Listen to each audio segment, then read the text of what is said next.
안녕하세요. 폼생TV의 안만구입니다. 오늘은 제가 여러분들에게 혐오시설 있는 토지를 인수해서 돈을 버는, 경매에 임해서 돈을 버는 방법을 알려드리겠습니다. 혐오시설 있는 토지들은 대부분의 사람들이 꺼려합니다. 혐오시설 있는 토지라고 하면은 뭐 주변에 공동묘지가 있다거나 아니면 뭐 주변에 철탑이 있거나 뭐 아니면 그 땅에 현재 내가 경매받으려고 하는 땅에 철탑이 있다거나 이런 땅들은 상당히 많은 사람들이 꺼려하는 토지 중에 하나입니다. 그래서 이런 거는 경매가도 현저히 밑으로 떨어지게 돼 있어요. 그러나 이런 토지도 잘만 이용하면은 좋은 토지만 받게 되면 돈을 벌 수 있습니다, 여러분. 왜 그러느냐면은 철탑 있는 토지를 선화지라고 그래요. 선화지. 선화지는 지상권 설정이 없어지는 동안 끝까지 돼 있습니다. 그래서 딴 사람이 인수하더라도 그 지상권이 존재하기 때문에 행위하기가 나빠요. 그러나 선화지를 하더라도 그 철탑을 건드리지 않는 선에서는 전부 다 행위가 가능하거든요. 철탑을 건드리지 않는 선에서는 건축 행위가 가능해요. 단 철탑이 지나간 자리는 지상을 뭐 20m 위에까지는 다 묶어놔서 철탑을 위로는 철선이 지나간 위로는 올라가지 못하지만 밑에서 하는 일은 다 가능합니다. 그렇다면은 왜 그럼 선화지는 전부 다 싫어하는데 철탑 있는데 집 지면 안 되고 주택을 줘도 안 됩니다. 그런데 제가 얘기하는 철탑 있는 거를 투자해도 괜찮다 이렇게 말씀드리는 거는, 일단 선화지는 감정에서도 가격을 현저하게 낮게 책정을 하게 돼 있습니다. 선화지라는 그런 핸디캡을 가지고 있기 때문에. 또한 선화지는 많은 사람들의 관심 밖에 있는 토지라고 보시면 돼요. 일단 철탑이 있다고 하면 우리나라는 철탑 자체가 혐오시설로 되어 있습니다. 그래서 혐오시설에 대해서는 많은 분들이 싫어해요. 그러다 보니까 경매를 진행해도 경매가가 현저히 낮아집니다. 현저히 낮아지기 때문에 이러한 현저히 낮아진 토지를 경매에 참여하실 수가 있어요. 또한 여러분, 공동묘지 옆이나 이런 토지들은 다 싫어하죠. 그죠? 좋아하는 사람 한 명도 없습니다. 공동묘지 옆에 있다거나 아니면 주변에 쓰레기장이 있다거나 아니면 폐기물 처리장이 있다거나 이런 토지들은 가격 자체가 현저히 떨어지게 돼 있습니다. 그러면 이런 토지 받아서 왜 별로 안 좋은 토지를 뭐 할 거냐? 그런 토지는 받아봐야 소용없는 거 아니냐? 이렇게 생각하시는 분들이 있습니다. 그러나 이런 토지는 제가 이렇게 지금까지 보면요, 경매가가 현저히 떨어져서 보통 30% 선에서 결정되는 경우가 많습니다. 그러면 감정가도 원래 낮게 책정되다가 또 거기서 30% 낮게 30% 정도 싸게 산다면 그럼 거의 죽는다고 보시면 돼요.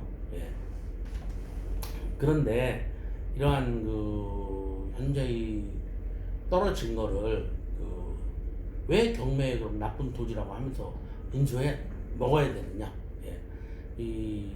요즘에는 이런 혐오시설 있는 공장도 많이 있습니다. 혐오시설을 설치하려는 공장들이 굉장히 많이 있어요. 이런 공장들은 일반적으로 시내 가서 설치하지 못하고 또 변두리에도 마을에 반대가 심해가지고 그런 데는 설치하지 못합니다. 그런데 이런 선화지에 있는 선화지나 이런 데는 아무래도 조금 마을에서 좀 별로 그렇게 좋은 토지라고 생각 안 하기 때문에 반대도 극심하지 않고, 또한 창고나 이런 시설은 선화지에 설치해도 상관없어요. 창고 같은 경우도 물류센터나 이런 거는 선화지를 하더라도 아무 상관없죠. 왜냐면은 물류센터는 물건을 저장하고 가져가는 데니까. 그래서 선화지 같은 경우는 경매가 나오면 현저하게 떨어지는 걸 기다렸다가 그 경매에 참여하시면 됩니다. 그렇다고 선화지가 뭐 조그만 땅인데 가운데 땅 있다면 그건 안 되겠죠, 그죠?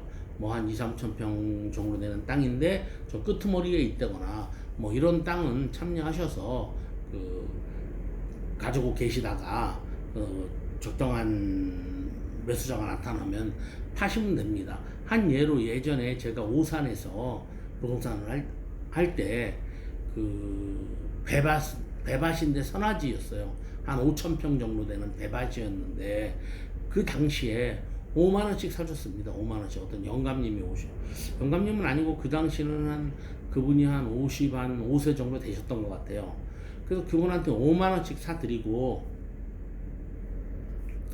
그분은 거기서 배농사를 지신다고 해서 배농사를 졌는데 그분이 나중에 그거를 공장하시는 분한테 다시 되팔았습니다. 예. 그런데 그분이 약 10년 후에 되팔았는데 얼마에 되팔았냐면 55만 원을 받았대요. 10년 후에 농사대로 져먹고 그 선화지를 55만 원에 팔았는데 그 당시에 오산의 주변 시세는 약 150만 원 정도 했다고 그럽니다. 근데 선화지라서 50만 원 주고 팠는데 옛날에 이분이 저한테 사기 전에 그 주변 시세는 약 20만 원 정도 했어요. 20만 원 정도 했는데 그분은 5만 원에 이걸 산 겁니다. 선화지기 때문에 아무도 거들떠보지 않다 보니까 좀 싸게 산 거죠. 그런데 그걸 투자하셔서 이분은 10배가 넘는 수익을 올렸어요. 예. 그런데 만약에 내가 20만 원짜리 샀으면 150만 원짜리 정도에 팔았으니까 그렇게 되면 700%의 수익을 올렸겠죠. 7배 정도, 그죠? 27이 14니까. 그런데 이분은 그 5만 원에 사서 10배가 넘는 수익을 올렸고 또한 많은 땅을 샀기 때문에 많은 수익을 낼 수 있었습니다. 예? 그래서 이분은 불과 2억 5천만 원 가지고 25억 정도 되는 거금을 만지게 되었고요. 이분은 어떻게 그 후에 약 한 10년 후에 다시 한번 만나게 됐는데 제가 영주 쪽에서 부동산을 하고 있는데 이분이 오셨더라고요. 한 5년인가 뭐 3년인가 뭐 정확한 기억은 안 나는데 하여튼 꽤 오랜 세월이 지나서 이분 연세가 거의 한 70대 되셔가지고 저한테 찾아오셨어요. 저를 알고 찾아온 게 아니라 그냥 영주에 제가 광고를 냈는데 그냥 오신 것 같아요. 그래서 그분하고 만나게 됐는데 그분이 대토를 하러 오셨다고 그러더라고요. 그 땅을 55만 원에 팔아가지고 대토를 하러 왔다고 하면서 저한테 술을 한번 거나하게 산 적이 있습니다. 예. 이런 식으로 그 혐오시설 있는 토지를 하더라도 도시가 발전되거나 이랬을 때는 큰 돈이 됩니다, 여러분. 그러니까 너무 혐오시설 있는 선화지라든가 아니면 공동묘지 주변이라든가 아니면 이런 뭐 폐기물 공장 옆이라든가 뭐 이런 땅도 유심히 보아야 됩니다. 무조건 제가 경매에 임하라는 건 아니고요. 그런 땅이라고 해서 경매가 나오면 관심도 없이 그냥 버리는 사람들이 있어요. 이러시면 안 됩니다. 그런 땅도 유심히 보시고 유심히 살펴보는 게 그 진정한 경매꾼들이 해야 될 일입니다, 여러분. 그런 거는 사실 어떤 거는 적은 돈으로도 그런 걸 살 수 있어요. 3, 4천, 4, 5천만 원 가지고도 그런 걸 참여해서 큰 토지를 살 수 있기 때문에 물론 경기도 일대는 안 되겠지만 변두리 쪽으로는 그런 땅들이 많이 있습니다. 그리고 경매가가 많이 떨어지게 돼 있어요. 그건 100%입니다. 100%. 그래서 그런 것도 그 사놓으셔도 크게 문제되지 않는다. 그리고 그런 건 또 사놓으시면 잘하면 큰 돈이 될 수 있다. 이거는 여러분들이 그 하나 참고하시면 되겠습니다. 예. 저희 그 폼생 TV는 폼나게 살고 싶은 사람들의 마음을 담아서 제가 여러분들에게 폼나게 살자 하는 의미로 폼생 TV라고 이름을 지었습니다, 여러분. 예.